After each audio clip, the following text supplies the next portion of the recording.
बिस्मिल्लाहिर्रहमानिर्रहीम, अस्सलाम वालेकुम। Welcome to my channel. मेरा नाम मुजाहिद बशीर है और हमारा आज का जो लेक्चर होगा वो हम बात करेंगे कि ऑपरेटर्स की प्रेसिडेंस क्या होती है। ऑपरेटर की प्रेसिडेंस से मुराद ये है कि अगर हमारे पास प्रोग्राम में कहीं भी कोई भी इक्वेशन आ जाती है, हम इक्वेशन का इस्तेमाल करते हैं तो इस इक्वेशन को हम किस तरह सॉल्व करेंगे। तो सबसे पहले हम देखते हैं कि जो हम ऑपरेटर्स इस्तेमाल करते हैं वो ऑपरेटर्स हैं कौन कौन से। तो मैं यहाँ पर उनको मैंशन कर लिख देता हूँ यहाँ पर।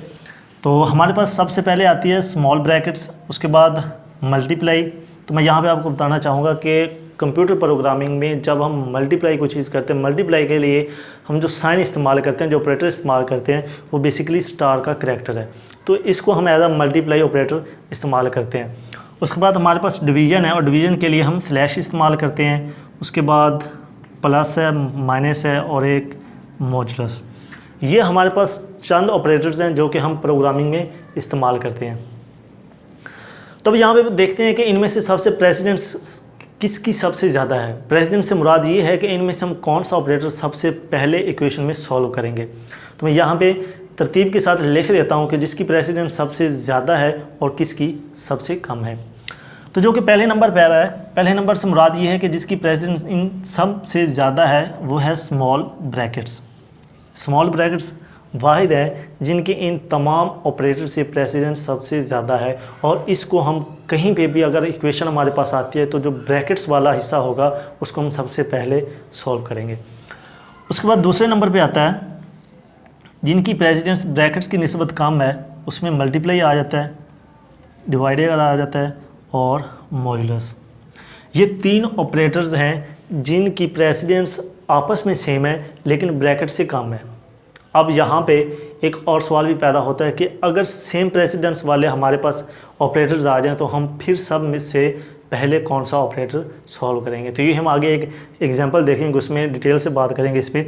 तो इसके बाद हमारे पास तीसरे नंबर पर जो जिनकी प्रेसिडेंस सबसे कम है वो प्लस और माइनस है। ये हमारे तरतीब वाइज ऑपरेटर्स हैं जिनकी प्रेसिडेंस कम है, जिनकी ज़्यादा है और जिनकी सबसे ज़्यादा है। अब बात आती है जी, ये तो हमें वाज़ह हो गया कि इसकी प्रेसिडेंस सबसे ब्रैकेट्स की सबसे ज़्यादा है और जहाँ पे भी ब्रैकेट्स हमें नज़र आएगी सबसे पहले हम ब्रैकेट वाला हिस्सा सॉल्व करेंगे। अब बात आती है इन दोनों की कि चूँकि यहाँ पे एक एक हिस्से में तीन तीन दो दो ऑपरेटर्स हैं जिनकी प्रेसिडेंस सेम है। यहाँ पे प्लस और माइनस की प्रेसिडेंस सेम है, यहाँ पे मल्टीप्लाई, डिवीजन और मॉड्यूलस, इन तीनों की प्रेसिडेंस सेम है। अब अगर हमारे पास किसी भी इक्वेशन में ये ऑपरेटर्स जिनकी प्रेसिडेंस सेम हो वो आ जाएं तो फिर हम उस इक्वेशन को किस तरह सॉल्व करेंगे। तो यहाँ पे मैं एक एग्जांपल लिख लेता हूँ जिसमें हम ये सेम ऑपरेटर्स यूज़ करेंगे। यहाँ पे हमारे पास एक छोटी सी एग्जांपल है, फ़र्ज़ करेंगे 3 है मल्टीप्लाई बाई 4 माइनस 2 और यहाँ पे मैं कर देता हूँ डिवाइडिंग बाय, चलिए 2 ही कर देते हैं। अब ये हमारे पास एक इक्वेशन है। अब देखिए यहाँ पे मैंने दो सेम प्रेसिडेंस वाले ऑपरेटर्स इस्तेमाल किए हैं, मल्टीप्लाई का और डिवीज़न का। अब सवाल ये है कि हम इसको किस तरह सॉल्व करेंगे। जब सेम वाले आ जाएंगे, सेम प्रेसिडेंस वाले ऑपरेटर इस्तेमाल होंगे तो फिर हम क्या करेंगे कि हम लेफ़्ट से स्टार्ट करेंगे और राइट को जाएंगे। यानी यहाँ से हम देखेंगे इक्वेशन को लेफ़्ट से राइट तक देखेंगे, जो ऑपरेटर पहले आता जाएगा उसको हम सॉल्व करते जाएंगे और राइट को जाते जाएंगे। अब अगर हम यहाँ से स्टार्ट करें तो सबसे पहले सेम प्रेसिडेंस वालों में से सबसे पहले मल्टीप्लाई का आता है, तो हम क्या करेंगे कि सबसे पहले मल्टीप्लाई वाला जो कि है उसको सॉल्व करेंगे। उसके बाद आगे देखेंगे तो जो सेम प्रेसिडेंस वाला आ जाता है डिवीज़न का, तो फिर उसके बाद हम डिवीज़न का जो कि है सॉल्व करेंगे। सेम वालों के लिए ये है कि अगर सेम प्रेसिडेंस वाले ऑपरेटर कहीं पे इस्तेमाल हो रहे हों तो हम इक्वेशन के लेफ़्ट से स्टार्ट होंगे और राइट को जाएंगे और जो पहले आता जाएगा उसको हम सॉल्व करते जाएंगे। यहाँ पे हम एक इक्वेशन लिखते हैं जिसमें हम वो तमाम ऑपरेटर जो कि हैं इस्तेमाल करेंगे और उसको हम सॉल्व करके देखते हैं कि उनको किस तरह सॉल्व किया जाएगा।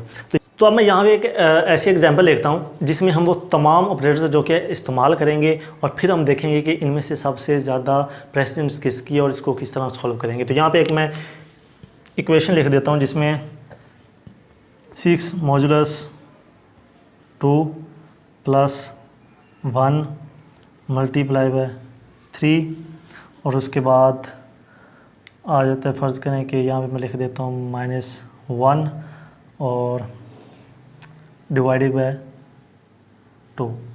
अब ये हमारे पास सिंपल सी एक इक्वेशन है छोटी सी। तो यहाँ पे मैं क्या करता हूँ कि ये जो आ जाते हैं इनको मैं ब्रैकेट्स में डाल देता हूँ। अब ये हमारे पास इक्वेशन आ गई है जिसमें हमने वो तमाम ऑपरेटर जो कि हैं वो इस्तेमाल किए हैं। तो अब मैं इनको सॉल्व करता हूँ। मैंने कहा था कि जहाँ पे भी ब्रैकेट्स आएंगे, स्मॉल ब्रैकेट्स, हम सबसे पहले उनको सॉल्व करेंगे। तो ये स्मॉल ब्रैकेट्स वाला हिस्सा हम सबसे पहले सॉल्व करते हैं। अब स्मॉल ब्रैकेट से अंदर अगर देखा जाए तो यहाँ पर भी हमने 2 ऑपरेटर्स का इस्तेमाल किया है। अब 2 ऑपरेटर्स को कंपेयर करेंगे तो इनमें से भी जिसकी प्रेसिडेंस सबसे ज़्यादा होगी हम उसको पहले सॉल्व करेंगे। चूँकि मल्टीप्लाई की प्लस से प्रेसिडेंस ज़्यादा है तो हम सबसे पहले क्या करेंगे कि मल्टीप्लाई करेंगे। इसको 3 मल्टीप्लाई बाय 1 3 हो जाएगा, और 3 को 2 के साथ प्लस करेंगे तो ये हो जाएगा 5। तो ये क्या आ जाएगा 6 मॉडुलस 5 माइनस 1 और डिवाइडिंग बाय 2। अब यहाँ पे देखें हमारे पास जो सेम प्रेसिडेंस वाले हैं 2 ऑपरेटर फिर आ गए हैं, एक डिवाइडिंग का और एक मॉडुलस। तो अब हम क्या करेंगे, जब हमारे पास सेम प्रेसिडेंस वाले ऑपरेटर्स आ जाएंगे तो हम क्या करेंगे कि लेफ़्ट से राइट को जाएंगे। जो हमारे पास पहले आएगा हम उसको पहले सॉल्व करेंगे और जो बाद में आएगा उसको बाद में। तो यहाँ पे हमारे पास ये मॉडुलस का आ गया। तो 6 मॉडुलस 5, 6 मॉडुलस 5 से मुराद ये है कि हम 6 को 5 पे डिवाइड करेंगे और जो हमारा रिमाइंडर लास्ट में बच जाएगा वो हमारा इसका आंसर होगा।